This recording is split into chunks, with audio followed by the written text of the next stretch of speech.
I am Arthur, I am 28 years old, and for 26 years, I lived as a slave in a house I was forced to call home. While I was scrubbing floors on my hands and knees and sleeping in a windowless storage closet, the people I called my parents were stealing millions of dollars that rightfully belonged to me. They looked at me like I was garbage. In front of 30 distinguished guests holding expensive champagne glasses, my adopted father looked at the birthday gift I had spent months saving for and screamed, "What kind of worthless junk did you give me?" And then, he slapped me hard across the face while everyone, including my adopted brother, just stood there and laughed. But there is one massive thing they did not know. They did not know that the very same night I ran away into the freezing dark with a bruised cheek and a worn-out backpack, a black Rolls-Royce was waiting for me. They did not know that the woman sitting in the back seat of that luxury car was a billionaire real estate mogul. And they certainly did not know she was my biological mother, armed with a top-tier lawyer and a lawsuit that was about to completely obliterate their entire existence. Right now, the man who hit me is begging for mercy from a prison cell. Before I tell you exactly how I dismantled their perfect, wealthy lives piece by piece, please hit that like button if you believe that true justice always comes for those who abuse the innocent. And do not forget to tell me where you are watching from in the comments below. Let us go back to the night my nightmare finally shattered into a million pieces. The night of Victor Blackwood's 55th birthday started exactly like every other day of my miserable existence. I was up at dawn, my hands cracked and bleeding from harsh chemicals, scrubbing the massive flagstone patio of their luxury estate. Victor Blackwood was a man who demanded absolute perfection. He was a prominent figure in our local community, sitting on the HOA board, attending charity galas, and walking around town like he owned the very air we breathed. To the outside world, Victor and his wife Eleanor were saints. They were the generous, big-hearted couple who had taken in a poor, unwanted orphan and given him a roof over his head. That was the story they sold. The reality was a horror show that nobody wanted to look closely at. When the slap echoed across the patio, it was sharp, flat, and final. My head snapped to the side. The taste of copper flooded my mouth. I stood there, a 28-year-old grown man, being physically struck in front of local politicians, business partners, and neighbors. My adopted brother, Julian, was leaning against a patio heater, smirking and whispering something to his snobby fiancée, Chloe. Eleanor, the woman who was supposed to be my mother, just sipped her champagne and looked mildly inconvenienced by the scene. I did not cry. I think the capacity for tears had been beaten out of me 2 decades ago. Instead, a cold, hard rage finally snapped into place inside my chest. I turned around, walked down the long driveway, and left the property. I had $30 in my pocket, a faded backpack, and nowhere to go. I walked for miles down the pitch-black suburban roads, the kind of wealthy neighborhoods where the streetlights are dim and the houses sit far back from the street behind iron gates. I was shivering, my jaw throbbing, wondering if I was going to sleep behind a Walmart dumpster or keep walking until my legs gave out. That was when I noticed the headlights. They were trailing me, moving at a crawl. A massive, sleek black Rolls-Royce Phantom was gliding silently along the curb just a few feet behind me. My heart hammered against my ribs. I thought Victor had sent someone to drag me back. I thought about making a run for the tree-line, but before I could move, the heavy doors opened. 2 men in dark, tailored suits stepped out. They did not grab me, but their presence was a wall I could not pass. "Arthur," one of them said. His voice was calm but commanded absolute authority. I froze. Nobody called me Arthur. Victor had renamed me Aaron the day he brought me into his house. Only a ghost from a past I did not remember would know that name. "Please," the man said, gesturing to the open back door of the car. "She has been waiting a very long time to see you." I should have run. Every survival instinct I had developed over 26 years screamed at me to sprint into the dark. But the utter exhaustion in my bones, mixed with a wild, desperate curiosity, kept me rooted to the spot. I stepped closer and peered into the luxurious, leather-scented interior of the Rolls-Royce. Sitting in the back was a woman. She looked to be in her early 60s, wearing a sharp, elegant trench coat. Her hair was perfectly styled, but her face was completely undone. She was trembling. Tears were streaming down her cheeks, ruining her makeup. When she looked at me, her eyes locked onto mine with a ferocity that stole the breath right out of my lungs. They were my eyes, the exact same shade of striking, stormy gray that I looked at in the mirror every morning. "Hello, my son," she whispered, her voice cracking under the weight of decades of grief. "I am your biological mother, and I am going to make them pay for every single second they stole from us."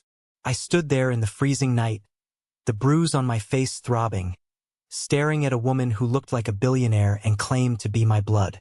I thought I was losing my mind. I thought the trauma had finally broken my brain.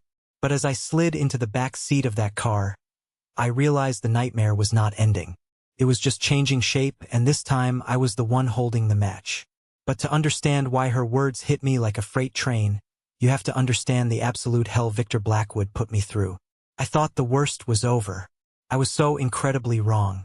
To understand the sheer magnitude of the Blackwoods' cruelty, you have to look at the contrast of how we lived. The Blackwood estate was a sprawling, modern mansion with 6 bedrooms, a heated pool, and a garage that looked like a luxury car dealership. Julian, their biological son, was exactly the kind of entitled nightmare you would expect.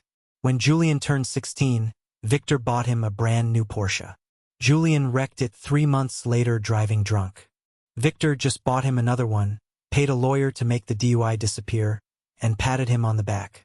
Julian had a massive college fund, a premium health insurance plan, and an allowance that rivaled a corporate executive's salary.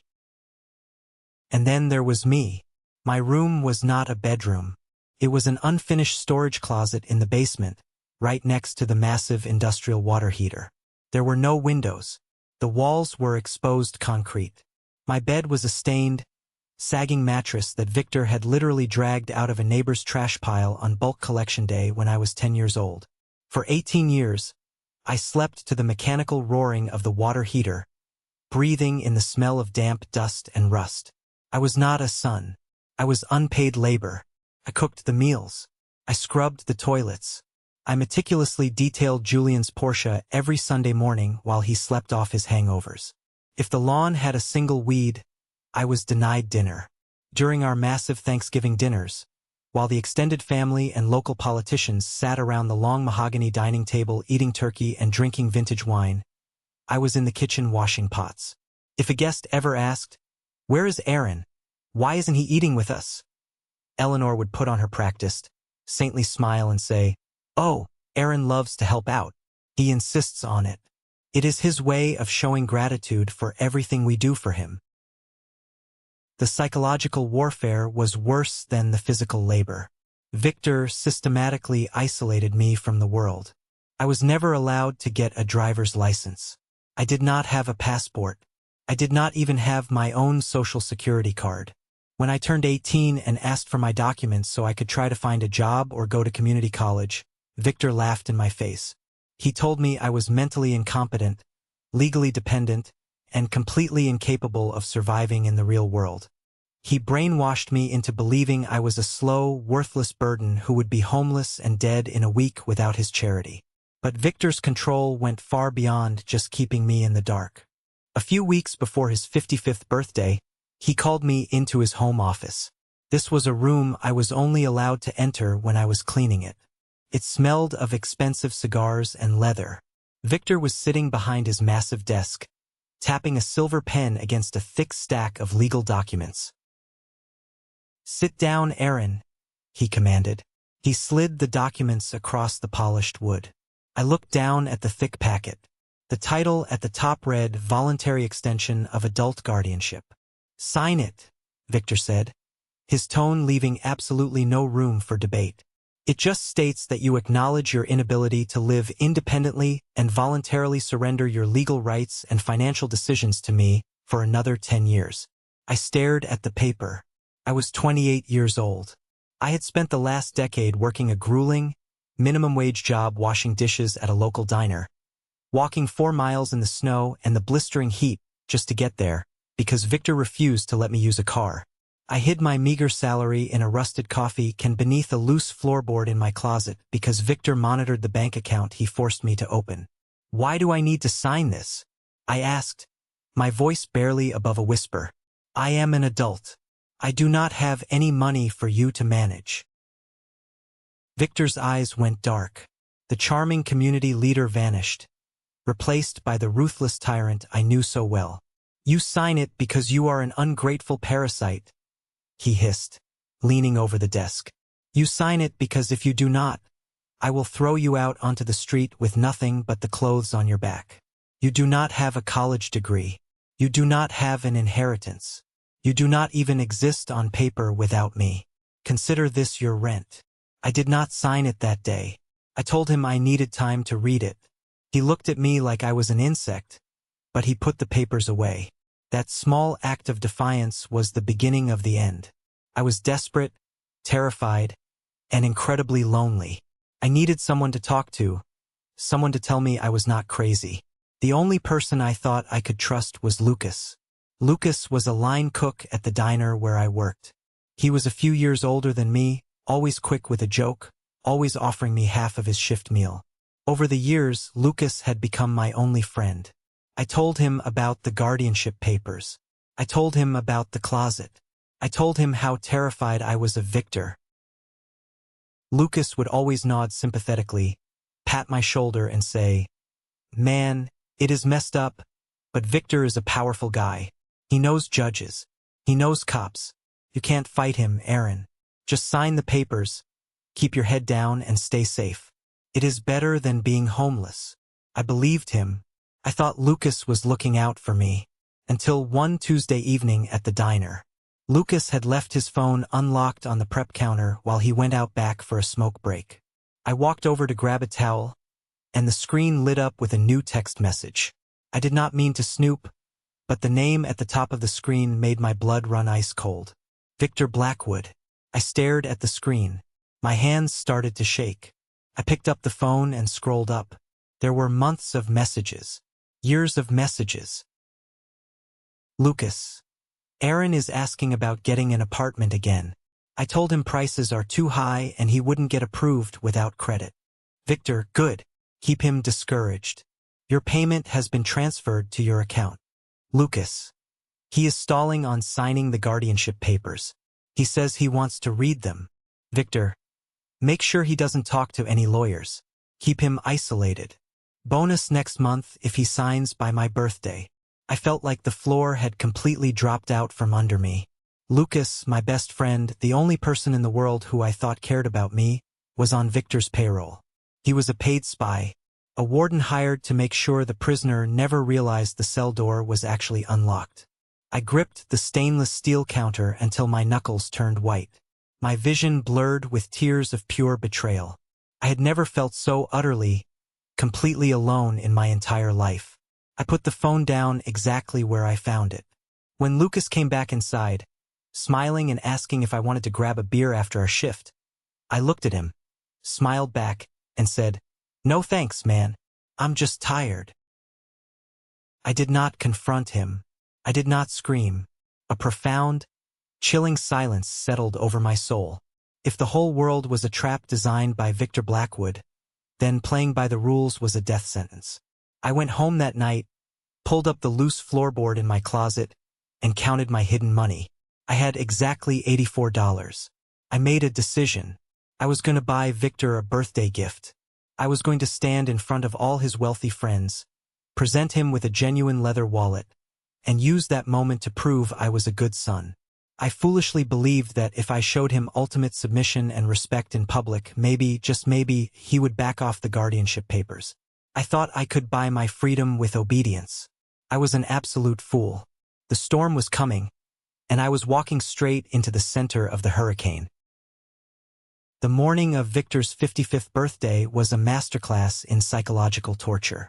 Eleanor had ordered a massive catering spread, 3 cases of Napa Valley wine, and a custom cake that cost more than I made in 2 months at the diner. I was forbidden from sleeping the night before. I spent 12 hours polishing silverware, steaming table linens, and sweeping the enormous driveway until my arms felt like they were filled with lead. Guests started arriving at sunset. The driveway was packed with Mercedes, BMWs, and Julian's obnoxious Porsche. I was wearing a cheap, ill-fitting white button-down shirt that Eleanor had bought me from a thrift store, ordered to walk around with a silver tray serving champagne to people who looked right through me. Mr. Henderson, a major real estate developer and Victor's biggest client, patted Victor on the back. "Victor, my man, 55 looks good on you. And I see your charity case is still earning his keep," he said, gesturing at me with a half-empty glass. Victor chuckled, a deep, booming sound that made my stomach churn. "Aaron knows his place. Hard work builds character. Right, boy?" I nodded, swallowing the bile in my throat. "Yes, sir." Julian's fiancée, Chloe, walked by. She was wearing a dress that probably cost $3,000. Her finger heavy with a diamond Julian had bought using Victor's money. She bumped my shoulder intentionally, almost knocking the tray out of my hands. "Watch it, servant," she sneered, rolling her eyes. Julian just laughed and pulled her into a kiss. When it was time for the gifts, everyone gathered on the patio under the string lights. Julian gave Victor a set of custom-made golf clubs. Eleanor presented him with an antique Rolex. The crowd oohed and awed. Then it was my turn. I stepped forward. My hands were shaking. I handed Victor a small, carefully wrapped box. Inside was the $84 leather wallet I had spent months saving for, bought with dishwashing money I had hidden from his spies. I had written a small card that said, "Happy birthday, Dad." Victor took the box. He did not smile. He ripped the paper off, opened the box, and pulled out the wallet. He held it up between his thumb and forefinger, examining it like it was a dead rat. The patio went completely silent. You could hear the crickets chirping in the manicured bushes. "What kind of worthless junk did you give me?" Victor's voice cut through the night, loud and cruel. I froze. I saved up for it. It is genuine leather. I wanted to give you something nice." Victor stood up from his chair. His face was twisted in pure disgust. "You live under my roof. You eat my food. You breathe my air. And you bring me cheap garbage bought with pennies." He threw the wallet onto the flagstone patio. "Even the dog gets better treats." And then he swung his hand. The slap sounded like a gunshot. It knocked me completely off balance. I crashed into a patio table, sending a tray of crystal glasses shattering to the ground. The pain bloomed across my left cheek, hot and blinding. I looked up from the floor. 30 people were staring at me. Not a single one of them moved to help me. Mr. Henderson looked slightly uncomfortable, but he took a sip of his wine. Chloe hid a smirk behind her hand. Julian looked bored. Eleanor sighed, as if I had ruined the party by bleeding on her patio. "Get out of my sight," Victor growled, straightening his expensive suit jacket. "And you are signing those guardianship papers tonight, or you are dead to me." I did not say a word. I slowly stood up, the glass crunching under my cheap shoes. I looked at Victor. I looked at Julian. I looked at all of them. The fear that had controlled me for 26 years simply evaporated. It was gone, replaced by a cold, razor-sharp clarity. I walked past them. I went down to the basement, grabbed my backpack, stuffed my few ragged clothes inside, and pulled up the floorboard. I took the last $30 I had. But before I left, I reached deep into the back of the closet, behind the insulation, and pulled out a faded manila envelope. I had found this envelope 6 months ago in a garbage bag Victor had told me to throw out. It had the official seal of the Virginia Department of Social Services on it. Inside was a document partially redacted, with the heading Title IV Adoption Assistance Monthly Disbursement Summary. It had my fake name, Aaron Blackwood, on it. I did not know what it meant, but I knew Victor had hidden it from me, so I kept it.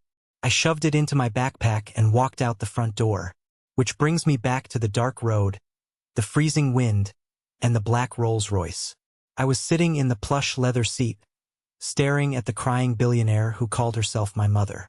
"My name is Evelyn Sterling," she said, her voice trembling but gaining strength. "And this is Marcus Vance, my chief legal counsel."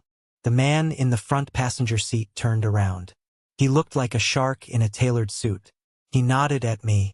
"Arthur, it is a profound privilege to finally meet you." "I don't understand," I whispered, clutching my backpack to my chest. "Victor adopted me. I was an orphan. My parents abandoned me."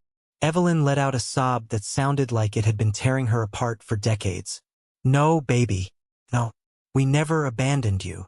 Marcus opened a thick leather briefcase on his lap and pulled out a photograph. He handed it to me. It was an old, slightly faded picture. It showed a younger Evelyn, radiant and smiling, holding a toddler with striking gray eyes. Next to her was a man with a kind smile. "That is you," Evelyn said, touching the edge of the photo. "You were 2 years old. Your father and I were driving back from a family vacation. It was raining. A commercial delivery truck crossed the median on the highway and hit us head-on." She paused, wiping a tear away, her jaw tightening. "Your father was killed instantly. I was thrown from the vehicle. I suffered a shattered spine, severe traumatic brain injury, and fell into a coma that lasted for 6 months. When the paramedics arrived, they found you in the back seat, miraculously unharmed. Because you had no other immediate family in the state, Child Protective Services took you into emergency foster care." Marcus stepped in, his voice clinical but laced with barely contained anger. "It was supposed to be temporary, just until your mother woke up. But when Evelyn finally emerged from the coma and completed months of grueling physical rehab, she went to the state to bring you home." Marcus leaned forward, his eyes locked onto mine. "They told her you were gone. They told her a social worker named Leonard Grubb handled your case. Grubb claimed that a distant relative had stepped forward, signed the papers, and the court had sealed the closed adoption. You vanished into the system. Your mother spent millions of dollars, hired endless private investigators, and fought the state Supreme Court for 26 years trying to unseal those records to find you.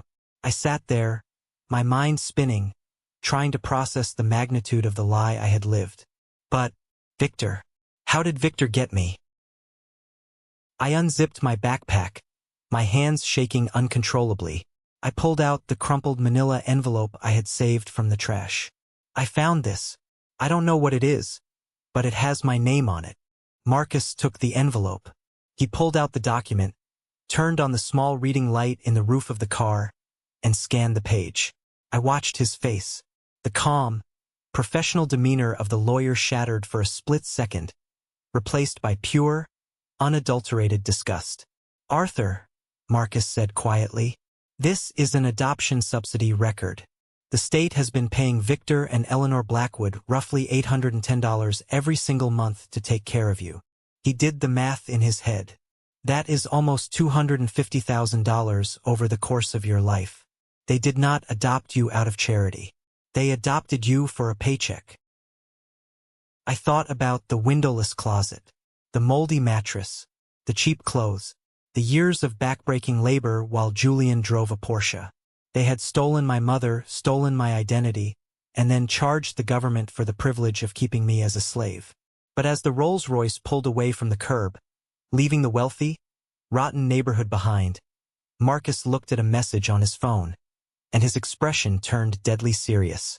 "Evelyn," Marcus said, "Detective Simmons just sent over the final financial audit on Victor Blackwood's corporate accounts." Marcus looked back at me. "Arthur, the monthly state subsidy was just pocket change to a man like Victor. We just found out the real reason he kept you locked away. And it is worse than we ever imagined. I thought the worst was over. I was so incredibly wrong." Evelyn checked us into the penthouse suite of the Four Seasons Hotel downtown. For the first time in 26 years, I took a hot shower in a bathroom made of marble, not a moldy basement sink. I put on clothes that Evelyn had bought for me, a soft cashmere sweater and tailored jeans. I stood in front of the floor-to-ceiling mirror and stared at the man looking back. The bruise on my cheek was turning a dark, ugly purple, but for the first time in my life, my posture was straight. I did not look like a servant anymore. I looked like a man preparing for war. The next morning, we went to a private, high-security clinic. A technician in crisp scrubs swabbed the inside of my cheek for a DNA test. Evelyn held my hand the entire time. Her grip was tight, desperate, like she was terrified I would vanish into thin air if she let go. The clinic promised expedited results in 48 hours. While we waited, the eye of the storm settled over the penthouse. It was a terrifying, beautiful quiet before the absolute destruction we were about to unleash. That afternoon, there was a knock on the heavy oak door of the suite. Marcus walked in, followed by a tall, broad-shouldered man carrying two massive banker's boxes full of documents. "Arthur, this is Detective Simmons," Marcus said. "He is a private investigator specializing in forensic accounting and corporate fraud. He is the one who finally tracked down Leonard Grubb and broke through Victor's financial firewalls." Simmons set the heavy boxes on the massive glass dining table and started laying out documents. Bank statements, court filings, wire transfers. He arranged them with the precision of a surgeon laying out scalpels. "Victor Blackwood is not just a child abuser," Simmons began, his voice rough and deeply cynical. "He is an architect of massive financial fraud. When we saw the Title IV subsidy document you provided, it gave us the legal leverage to subpoena his sealed accounts. What we found is staggering." Simmons pushed a document toward me. It was a copy of a trust fund ledger. "Your maternal grandfather was a titan in commercial real estate," Simmons explained. "When you were born, he established an ironclad trust fund for you. A college fund, investment portfolios equivalent to massive 401k plans, and liquid assets. It was designed to mature when you turned 25. The total value of that inheritance was over $12 million. I stopped breathing. $12 million.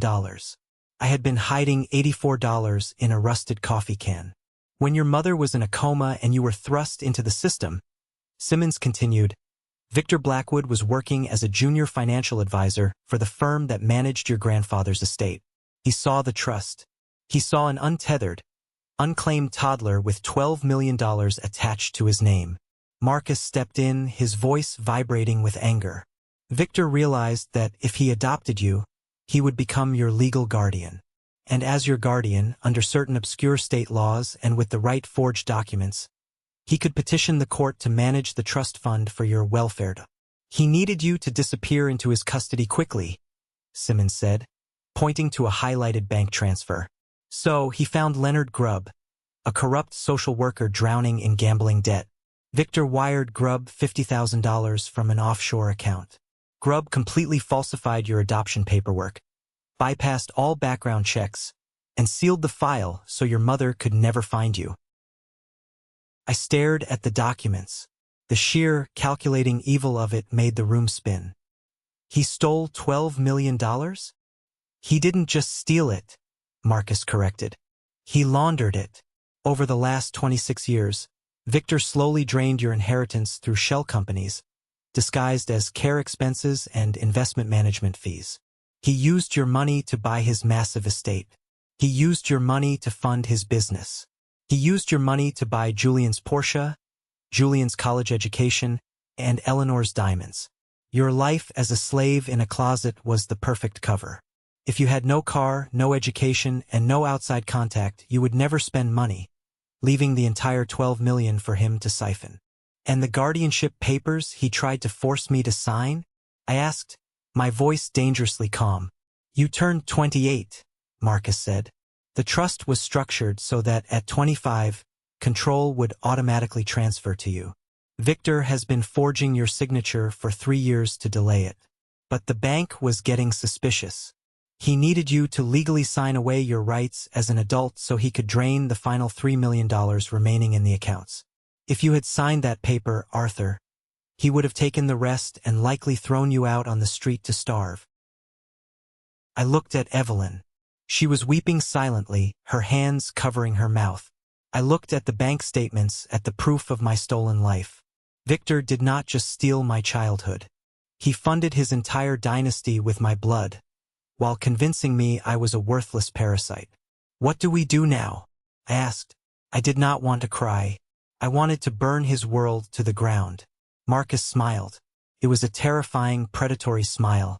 He closed the thick file folder and rested his hands on top of it. Now, Marcus said softly, we do not just sue him, we destroy him. We have the DNA test coming tomorrow. We have the wire transfers proving the bribery. We have the forged signatures. We are going to drag Victor Blackwood into family court under the guise of an adoption dispute. He will walk in thinking he is dealing with a confused kid making wild accusations. Marcus leaned forward.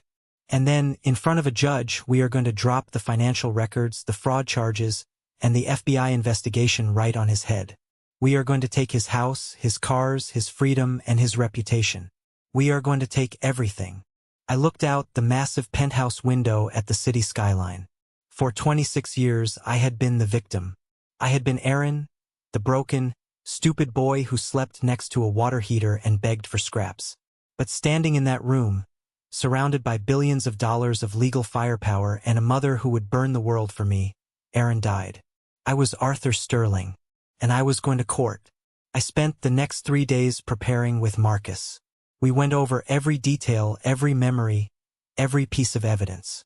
I learned legal terminology. I learned how to sit, how to speak without emotion, how to present facts. I learned that revenge is not screaming and throwing punches. Revenge is cold, calculated paperwork that legally strips a man of his entire life. When the morning of the court hearing finally arrived, I put on a custom-tailored charcoal suit that Evelyn had bought me. I looked at my reflection. I did not recognize the man in the mirror, but I liked him. He looked dangerous. We drove to the courthouse in the Rolls-Royce. My heart was pounding a slow, steady rhythm. Victor Blackwood thought he was untouchable. He thought I was just a runaway servant. He had no idea that the storm he had created 26 years ago was finally hitting the shore. The morning of the trial began with a strange, heavy silence in the penthouse suite of the Four Seasons. I woke up long before the sun rose over the city skyline. For 26 years, waking up early meant the beginning of another grueling day of unpaid labor. It meant scrubbing flagstone patios, detailing Julian's luxury cars, and dodging Victor Blackwood's unpredictable rage. But today was entirely different. Today, I was not waking up as Aaron, the worthless charity case. I was waking up as Arthur Sterling, and I was preparing to completely dismantle the lives of the people who had kept me in a windowless closet for over 2 decades. I walked into the massive marble bathroom and splashed cold water on my face. The deep purple bruise on my left cheek from Victor's slap had faded to an ugly, mottled yellow, but it was still highly visible. Evelyn, my biological mother, had offered me high-end concealer to cover it up, but I adamantly refused. I wanted the judge to see it. I wanted Victor to look at my face and see the exact physical manifestation of his cruelty right before we took absolutely everything he owned. I put on the custom-tailored charcoal suit Evelyn had purchased for me. It was the first piece of clothing I had ever worn that was actually measured to fit my body, not salvaged from a neighborhood donation bin or a Walmart clearance rack. I adjusted my tie, squared my shoulders, and walked out into the main living area. Evelyn was already awake, sitting at the massive glass dining table with a cup of black coffee. She looked elegant, powerful, and absolutely terrifying. She was wearing a sharp navy blue business suit, her posture rigid with a mixture of overwhelming maternal grief and pure, concentrated vengeance. Sitting across from her was Marcus Vance, our lead attorney, surrounded by towering stacks of legal documents, bank records, and forensic reports. Marcus was the kind of lawyer who did not just win lawsuits. He destroyed opposing counsel so thoroughly that their careers never fully recovered. "Good morning, Arthur," Marcus said, not looking up from a massive stack of highlighted financial ledgers. "Are you ready to end Victor Blackwood's reign of terror?"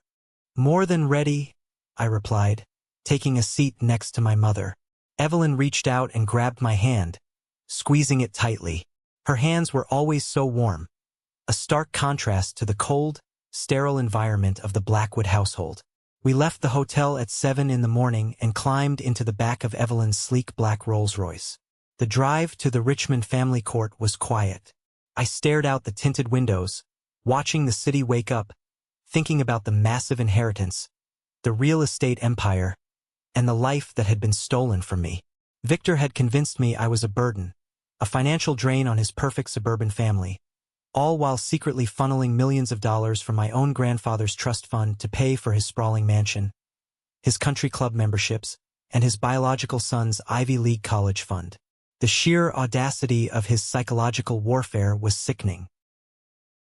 The Richmond family court building was a towering structure of federal brick, massive white columns, and imposing architecture designed to make you feel incredibly small the moment you walked through the heavy oak doors. The hallway floors were polished marble that echoed every single footstep. I walked down that long, echoing corridor flanked by a billionaire and a legal shark. I did not feel small. I felt like an unstoppable force of nature. We took our seats at the plaintiff's table inside courtroom 4B. The room smelled of old wood polish and stale air. 10 minutes later, the heavy doors at the back of the courtroom swung open, and the Blackwood family made their grand entrance. Victor Blackwood walked in exactly like the arrogant, untouchable community elite he believed himself to be. He wore a crisp, expensive navy blue suit with a gold tie clip. His chest was puffed out, and he carried his chin at that specific angle of a man who firmly believed the rules of society simply did not apply to him. Beside him was Eleanor, his wife, clutching a designer handbag that probably cost more than my entire annual salary at the diner. She looked perfectly manicured, her face arranged in an expression of mild annoyance, as if this entire legal proceeding was just a minor inconvenience keeping her from her weekly country club brunch. Trailing behind them was Julian, my adopted brother, texting furiously on his phone. Julian's snobby fiancée, Chloe, had even tagged along, wearing an inappropriate cocktail dress and smirking, clearly hoping for some free entertainment as they watched me get legally crushed. Victor had hired a local defense attorney named Robert Hayes. Hayes was a general practitioner who mostly handled minor traffic tickets, petty civil disputes, and straightforward real estate closings. He was not a high-powered litigator. Victor had hired him because Victor was suffering from the ultimate disease of narcissism, absolute complacency. He genuinely thought this was going to be a quick, easy victory. He had filed a petition for an emergency adult guardianship order, claiming I had suffered a severe mental breakdown, violently attacked him at his birthday party, stolen cash from his estate, and run away. He thought he could just legally wrangle me back into his custody and force me to sign away my rights. When Victor saw me sitting at the opposing table, his smug smile faltered for a fraction of a second. He took in the expensive charcoal suit. He noticed my straight, uncompromising posture. He looked at Evelyn, who was staring at him with the cold, dead eyes of an apex predator. He looked at Marcus, who was calmly organizing 3 massive bankers' boxes on our table. Victor leaned over to his attorney and whispered something, letting out a sharp, dismissive laugh. He probably assumed I had found some pro bono charity lawyer willing to listen to a runaway's sob story. The bailiff called the room to order, and Judge Patricia Dwyer took the bench. She was a no-nonsense woman in her early 60s with sharp eyes that missed absolutely nothing. She had a reputation for destroying lawyers who wasted her time or lied in her courtroom. She adjusted her reading glasses and looked down at the massive pile of dockets. "We are here in the matter of Victor Blackwood's emergency petition for adult guardianship over his adopted son, Aaron Blackwood," Judge Dwyer announced, her voice echoing in the silent room, "and a substantial counter-lawsuit filed by the respondent. Mr. Hayes, you may begin your opening statement for the petitioner." Mr. Hayes stood up, confidently buttoning his cheap suit jacket. "Thank you, Your Honor. My client, Victor Blackwood, is a pillar of this community. He is a successful businessman, a devoted husband, and a deeply loving father. 26 years ago, he generously opened his heart and his home to a deeply troubled, abandoned orphan. He has provided Aaron with a roof over his head, hot food on the table, and endless emotional support. Unfortunately, Aaron suffers from severe developmental delays, deep psychological instability, and a complete inability to function in the real world." Hayes paced in front of the judge, gesturing dramatically. 2 weeks ago, in a fit of unprovoked rage, Aaron violently attacked my client at a private family gathering. He stole cash from the household and fled into the night. We are simply asking the court to grant the permanent guardianship extension so Mr. Blackwood can continue to manage Aaron's affairs, protect him from the dangers of the world, and ensure he receives the care he desperately needs. This is a matter of a father trying to save his sick son. It was a masterfully crafted, sickening lie. It was the exact same lie Victor had told the neighbors, the school teachers, the church congregation, and me for my entire miserable life. I gripped the edge of the heavy wooden table so hard my knuckles turned stark white. I wanted to scream at the top of my lungs. I wanted to leap across the aisle and wrap my hands around Victor's throat. But I felt Evelyn's hand gently touch my arm. I remembered what Marcus had told me during our prep sessions. Revenge is not loud. Revenge is cold. Revenge is a documented paper trail. Judge Dwyer turned her sharp gaze to our table. Counsel for the respondent. You have filed quite an extensive counter-lawsuit. I see claims of systemic fraud, embezzlement, child endangerment, and a petition to completely annul an adoption that was finalized over 2 decades ago. Care to explain this mountain of paperwork? Mr. Vance. Marcus Vance stood up slowly. He did not rush. He did not show a single ounce of intimidation. He buttoned his suit jacket, stepped out from behind our table, and looked directly at the judge. He did not even glance in Victor's direction. Your Honor, Marcus began, his voice smooth, deeply resonant, and utterly lethal. Everything Mr. Hayes just presented to this court is a complete and total fabrication. We are not here today to discuss a guardianship extension for a dependent adult. We are here to expose one of the most calculated, ruthless, and highly lucrative long-term kidnapping and financial fraud operations this court has ever seen. The courtroom went dead silent. The air in the room suddenly felt incredibly heavy. Victor shifted uncomfortably in his chair, his face turning a shade of angry, blotchy red. Mr. Hayes jumped up, his chair scraping loudly against the floor. Objection, Your Honor. Kidnapping? Fraud? This is highly defamatory and completely absurd. My client has a legally binding adoption decree signed, sealed, and stamped by the state of Virginia. This is a desperate slander campaign. A decree built entirely on a foundation of felony bribery, forged signatures, and systemic corruption. Marcus shot back instantly, his voice rising just enough to dominate the room without yelling. Your Honor, the man sitting at the plaintiff's table is not Aaron Blackwood. His legal, birth-given name is Arthur Sterling. He is not a troubled orphan. He is the sole legal heir to the Sterling commercial real estate empire. And the woman sitting next to me is his biological mother, Evelyn Sterling, who has spent the last 26 years and millions of dollars searching for the son that Victor Blackwood legally stole from her. Julian actually dropped his phone. It hit the hardwood floor with a loud, sharp clack. Eleanor gasped loudly, pressing a manicured hand to her chest, her eyes wide with sudden terror. Chloe's smirk vanished entirely, replaced by a look of sheer confusion. Victor gripped the edges of his table, his knuckles turning pure white. His jaw clenched so tight I thought his teeth might shatter. The trap had been flawlessly set. The steel jaws had just snapped shut. And Victor Blackwood was just beginning to realize he was bleeding out on the courtroom floor.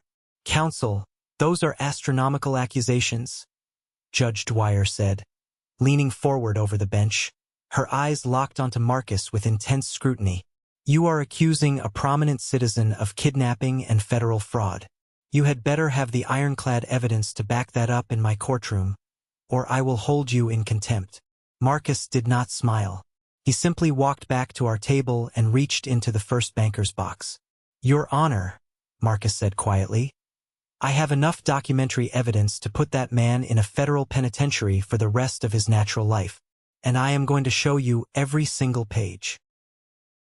The storm had officially made landfall, and Victor Blackwood had absolutely nowhere to run. Marcus walked over to the court clerk and handed over a thick, professionally bound forensic report. He then turned on the digital projector connected to his laptop. The massive screen behind the judge lit up with a high-resolution image of a DNA test result. Exhibit A, Your Honor, Marcus said, his voice ringing with absolute authority through the silent room. An expedited DNA analysis conducted just days ago by an independent, board-certified genetic laboratory in Washington, D.C. It confirms with a 99.998% certainty that Evelyn Sterling is the biological mother of the respondent. The bloodline is undeniable. Mr. Hayes, Victor's lawyer, started sweating profusely. He fumbled frantically with his legal pad, dropping his pen in the process. Your Honor, DNA does not invalidate a legal adoption. Even if she is the biological mother, her parental rights were legally severed when the state placed Aaron into my client's custody. The system processed the paperwork. It is a closed case. Which brings me exactly to Exhibit B, Marcus continued, completely ignoring the defense attorney's panic. He clicked a button on a remote. The screen changed to show a scanned copy of my adoption placement papers from 26 years ago. This is the document that supposedly transferred Arthur into the state foster system, signed by a specific caseworker named Leonard Grubb. This document claims that Evelyn Sterling had permanently abandoned the child and voluntarily relinquished all parental rights. Your Honor, at the exact date and time this document was filed with the state, Evelyn Sterling was lying in a medically induced coma at Virginia General Hospital. She had suffered a shattered spine and a traumatic brain injury following a catastrophic head-on collision with a commercial truck. She did not abandon her child. She was fighting for her life on a ventilator. Marcus clicked the remote again. The screen shifted to a high-contrast image of a bank statement. The logo of a major offshore banking institution sat at the top right corner. This is Victor Blackwood's personal financial record from the exact month the adoption was finalized, Marcus stated, pacing slowly and methodically in front of the defense table. Please note the highlighted wire transfer of exactly $50,000. The recipient account belongs to none other than Leonard Grubb, the social worker who handled the case. Mr. Blackwood did not pass a rigorous background check. He did not go through the proper legal channels or wait lists. He bought my client's son for $50,000 in cold, hard, untraceable cash. Victor slammed his fist violently onto the table. He could not contain his rage anymore. The carefully crafted mask of the perfect, generous community leader completely shattered, revealing the absolute monster underneath. That is a lie. You hacked my private accounts. This is an illegal setup. Victor screamed, pointing a trembling, furious finger at me. I took that ungrateful street trash in when nobody else wanted him. I gave him a home. I fed him. I put clothes on his back. You gave me a windowless storage closet next to a loud, leaking water heater. I yelled back, my voice tearing through the courtroom. I did not care about courtroom decorum in that moment. I stood up, slamming my own hands on the table. The toxic anger of 26 years erupted out of my chest. You forced me to sleep on a garbage mattress. You denied me basic medical care. You isolated me from the world. You stole my wages. And you beat me like a dog in front of your wealthy friends. You did not give me a home. You gave me a prison. Order. Judge Dwyer slammed her wooden gavel repeatedly, her voice cracking like a whip. Mr. Blackwood, if you have another outburst in my courtroom, I will have the armed bailiffs shackle you to that chair and gag you. Sit down immediately. Victor sat down, his chest heaving, his face a terrifying shade of mottled purple. Mr. Hayes looked like he wanted to crawl under the heavy wooden table and disappear. He was completely out of his depth. He was expecting to argue about a troubled dependent, not defend a high-profile kidnapping and federal bribery case. But Marcus was not finished. He was not even close to being done. Your Honor, the horrific child abuse and the bribery of a state official are just the opening acts, Marcus said softly, his voice dropping to a dangerous whisper that forced everyone in the room to lean in. The real question here is motive. Why would a wealthy, respected man go to such incredibly illegal lengths to purchase a child off the grid, only to treat him like an unpaid slave for 2 decades? The answer to that question is Exhibit C. Marcus clicked the remote. The screen displayed a massive, complex financial spreadsheet. It was the master ledger of the Sterling Family Trust Fund. The numbers on the screen were so astronomically large they looked fake. Arthur Sterling's maternal grandfather was a titan in the commercial real estate industry. Before his unexpected passing, he established an ironclad, irrevocable trust fund for his only grandson. This trust contained a massive portfolio of commercial real estate holdings, highly lucrative corporate stocks, liquid assets, and structures equivalent to massive executive 401k plans. The total value of the trust at the time of the kidnapping was $12 million. The trust was legally designed to transfer complete control to Arthur when he turned 25. But there was a critical loophole. If Arthur was deemed a dependent minor, his legal guardian would have complete signatory authority over the disbursement of those funds for his care and welfare. Marcus walked directly to Victor's table, looking down at the man who had tormented me for my entire existence with absolute disgust. Victor Blackwood was a junior financial analyst at the exact wealth management firm handling that trust. Marcus explained to the judge, laying out the timeline perfectly. He saw the money. He saw the mother in a coma. He saw the opportunity. Over the last 26 years, Mr. Blackwood has systematically drained over $9 million from Arthur's inheritance. He funneled it through complex shell corporations to buy his sprawling mansion, to fund his lavish country club lifestyle, to pay his own massive salary, and to purchase luxury vehicles and a fully funded Ivy League college fund for his biological son. Julian let out a loud, pathetic gasp from the gallery.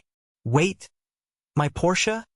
he stammered, looking at his father in absolute panic, his voice cracking. "Dad, what is he talking about? My college fund? You said that was from your investments. You said you earned that." Chloe, sitting next to Julian, looked physically ill. She stared at Julian, then at Victor, the realization washing over her face that she was not marrying into a wealthy dynasty. She was marrying into a fraudulent, bankrupt, criminal family that was about to lose everything. She quietly stood up, grabbed her designer purse, and quickly walked out the back door of the courtroom, abandoning the sinking ship without a single word. And the guardianship extension papers Mr. Blackwood tried to violently force Arthur to sign 2 weeks ago? Marcus concluded, returning to our table and closing his laptop. That was his final, desperate play, because Arthur turned 28. The bank managing the trust was getting highly suspicious. They were demanding Arthur's adult signature to release the remaining $3 million.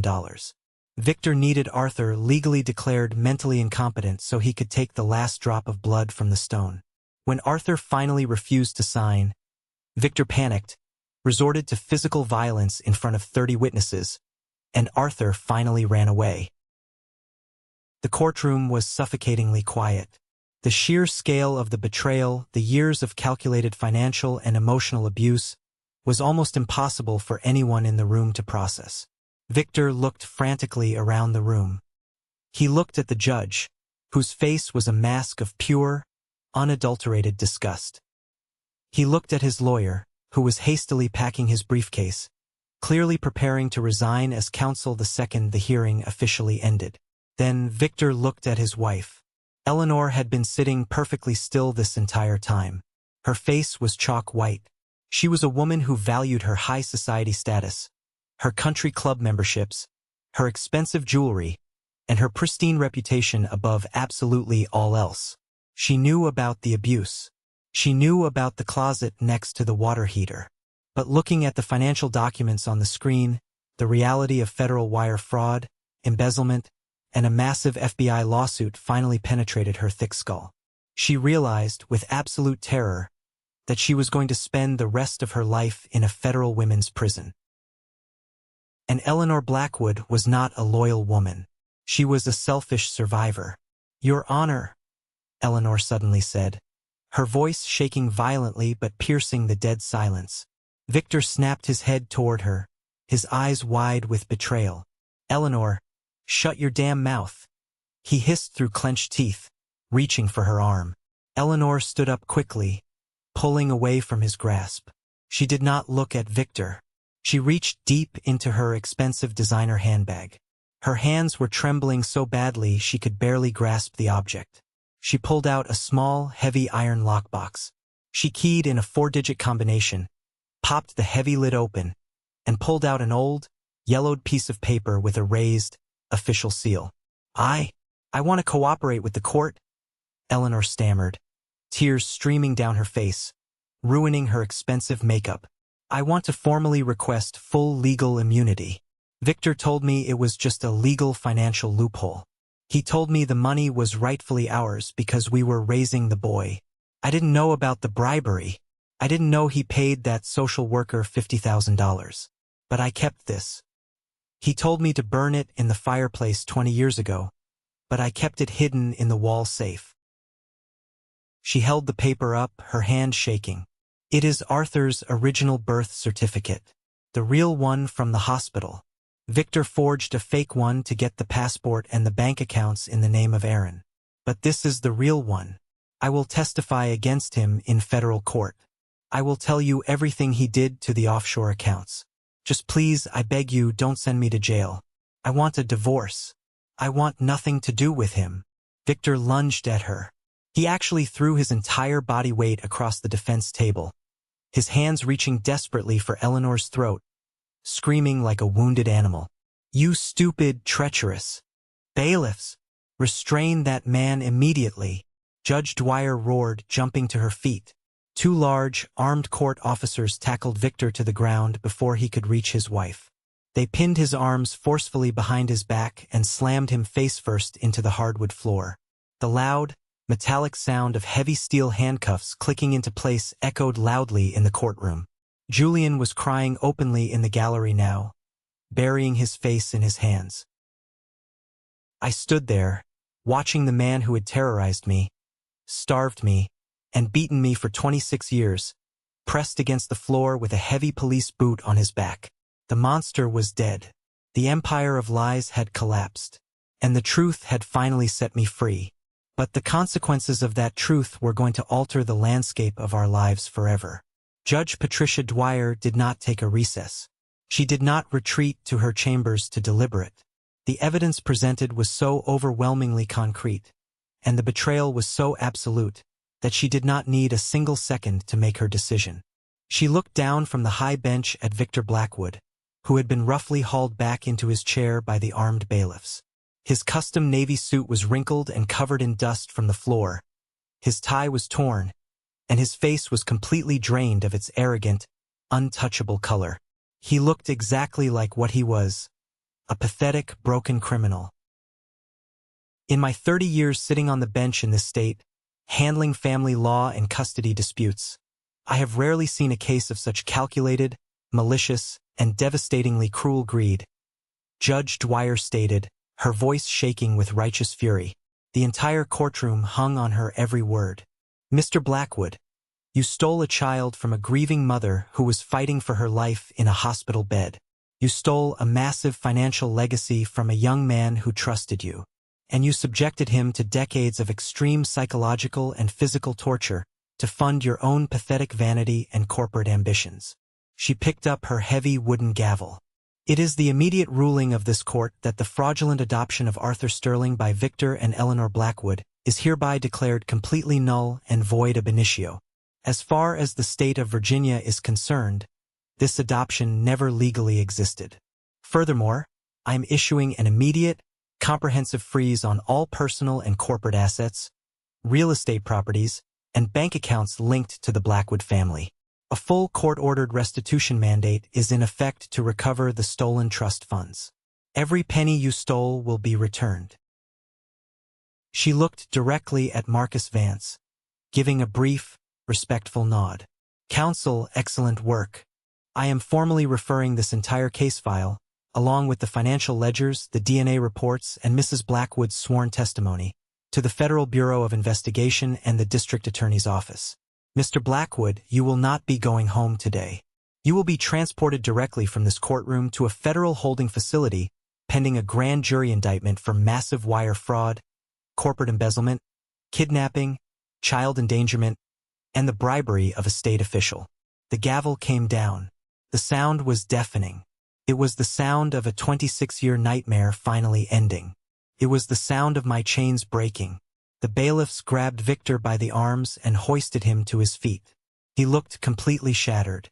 The powerful, terrifying figure that had haunted my every waking moment, the man who controlled my food, my sleep, and my reality, was entirely gone. As they dragged him down the center aisle toward the side exit, he stopped struggling. He locked eyes with me one last time. "Aaron," Victor pleaded, his voice a desperate, hoarse whisper. Tears were welling up in his eyes, but I knew they were tears of self-pity, not remorse. "Aaron, please. I raised you. I fed you when nobody else was there. Tell them I was a good father. Don't let them take everything." I looked at him. I expected to feel a massive surge of anger, but I didn't. I did not feel rage. I just felt a profound, overwhelming emptiness when I looked at his face. He was nothing. "My name is Arthur Sterling," I said, my voice steady, cold, and echoing clearly in the silent room. "And you are absolutely nothing to me. Enjoy your new cage." I turned my back on him. I didn't even watch them drag him through the heavy wooden doors. We gathered our documents and walked out of the courtroom into the bright, beautiful afternoon sunlight. The air outside the courthouse smelled fresh and clean. Felt like I was taking my very first real breath. Julian was standing on the bottom of the wide concrete courthouse steps, pacing frantically, yelling into his cell phone. "What do you mean my platinum card is declined?" Julian screamed into the receiver, his voice cracking. "Try it again. Run it again. I have a massive credit limit." He saw me walking down the steps with Evelyn and Marcus. Julian dropped his phone and ran over, his face a complete mess of panic, fear, and deeply ingrained entitlement. "Aaron. Hey Aaron, wait up," Julian stammered, stepping in front of me to block my path. "Look man, I didn't know. I swear to God I didn't know about the trust fund or the kidnapping. But they froze everything. My bank accounts are locked. My college fund is gone. The mortgage on my luxury condo is due. You have millions of dollars now, right? You gotta help me out. We are brothers. I need a massive loan to pay my lawyer and keep my car." I stopped and looked at Julian, the golden child, the boy who had crashed a Porsche and gotten a new one the next day. The boy who had laughed out loud when his father slapped me across the face. The boy who had demanded I wash his laundry while he slept until noon. "We are not brothers, Julian," I said calmly, looking at him with the exact same disdain he had shown me my entire life. "And you should probably learn how to ride the city bus. I hear the daily commute builds real character." I walked right past him, leaving him standing on the courthouse steps with absolutely nothing. Marcus opened the heavy door of the black Rolls-Royce. Evelyn slid in and I sat next to her. The massive engine purred to life, and we pulled away from the curb. I looked out the tinted window and watched the courthouse, and my former brother, fade into the distance. The heavy, suffocating weight that had crushed my chest for 26 years lifted entirely. We were finally going home. A real home. It has been exactly 1 year since that fateful day in the Richmond family court. A lot can change in a single year when you are finally allowed to actually live your life on your own terms. Victor Blackwood did not survive the federal justice system with his arrogant pride intact. Facing an absolute mountain of overwhelming evidence, the forged signatures, the financial wire transfers, the bribery of Leonard Grubb, and his own wife's highly publicized, damning testimony, his expensive legal defense completely crumbled. The trial was a media circus. He was convicted by a federal jury on multiple felony charges and sentenced to 25 years in a maximum security federal penitentiary, without the possibility of early parole. He will die behind bars, stripped of his suits, his country club memberships, and his power. I did not attend the sentencing. I did not care. For me, the funeral of Victor Blackwood happened the moment the judge struck her gavel. Eleanor, true to her incredibly selfish nature, immediately filed for divorce to distance herself from the scandal. She managed to secure a plea deal for her cooperation, avoiding a long prison sentence. However, the civil lawsuits and the state's aggressive restitution orders stripped her of every single dime she had to her name. She lost the mansion, the jewelry, the cars, and her precious reputation. She currently works the overnight shift at a cheap, rundown motel on the outskirts of the city, living in a tiny, depressing studio apartment. Julian's beloved Porsche was repossessed by the bank, his fiancée completely cut ties with him, and the last I heard, he was working the drive-through window at a local fast food restaurant just to pay off his massive, crippling credit card debt. As for Lucas, the coworker from the diner who spied on me for extra cash, when Victor went to prison, Lucas's secret corporate payments obviously stopped.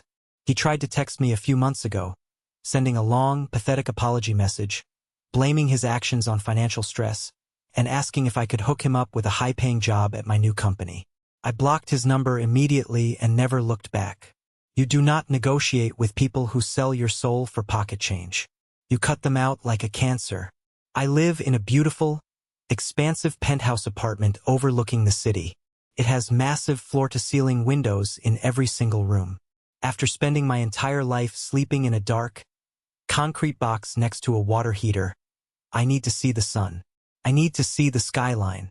I need to know, every single morning, that the world is open and waiting for me. The money from the grandfather's trust fund was fully recovered, but I did not just sit back and live off the massive inheritance. I went to work. Evelyn, my incredible mother, took me under her wing. She taught me the complex ins and outs of commercial real estate. I learned how to read dense legal contracts, how to negotiate massive corporate leases, and how to manage large-scale property developments. I started at the bottom of her company and worked my way up. 2 weeks ago, I earned a major promotion and finalized my very first solo real estate acquisition. Evelyn stood next to me at the signing table, beaming with a level of pride that money simply cannot buy. We have Sunday dinners every week at her estate. Real dinners. We sit at the table together, we talk about our days, we laugh, and nobody is forced to wash the dishes in terrifying silence. The deep psychological trauma does not magically disappear. You do not just erase 26 years of systematic abuse overnight. There are still some nights when I wake up in a cold sweat, my heart racing, expecting to hear Victor's heavy footsteps coming down the basement stairs to punish me. But I go to therapy twice a week with an incredible doctor named Dr. Torres. I am learning how to process the anger. I am learning how to set strict boundaries. Most importantly, I am learning that my value as a human being is not tied to how much labor I can provide, or how much emotional abuse I can quietly endure. I am finally learning what family actually means. Family is not just the people who put food on your plate and demand payment in blood. Family is not a piece of paper signed by a corrupt judge. Family is the people who fight for you, the people who empower you to grow, the people who never stop looking for you, even when the rest of the entire world tells them you are gone forever. If there is anyone out there listening to this video right now who feels completely trapped, if you are sitting in a house where you are treated like a financial burden, a servant, or a punching bag for someone else's ego, if you have been told your entire life that you are worthless and that you owe your toxic abusers gratitude for the bare minimum of survival, I need you to hear me loud and clear. You do not owe them absolutely anything. The people who aggressively demand your gratitude while intentionally breaking your spirit are the ones who are truly empty inside. They project their own miserable flaws and insecurities onto you because they are terrified of what you could become if you ever realized your own strength. Do not let them dim your light. Do not let them convince you that the dark closet is where you belong. There is a whole, massive, beautiful world outside that front door, and you deserve to walk into it with your head held high, free from their shadow. Have you ever faced something similar with your own family? Share your story in the comments below, and don't forget to like and subscribe so you don't miss the next journey.